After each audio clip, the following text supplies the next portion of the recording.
Maraming salamat, Atty. Maraming salamat. Natapos na rin ang kaso. At malaya na kami.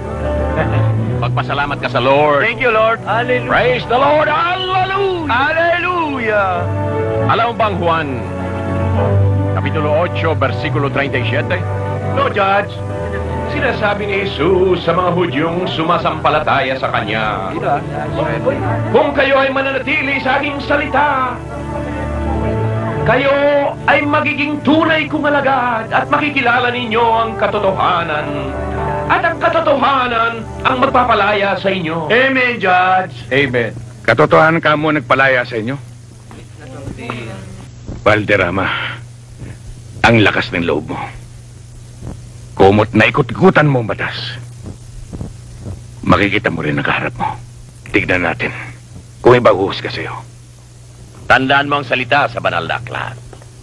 Lucas 6:37. Huwag kayong hahatol at nang hindi kayo hatulan.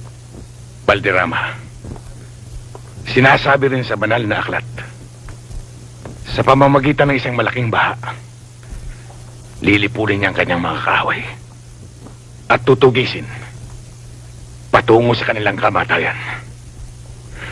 Nahum 1:2.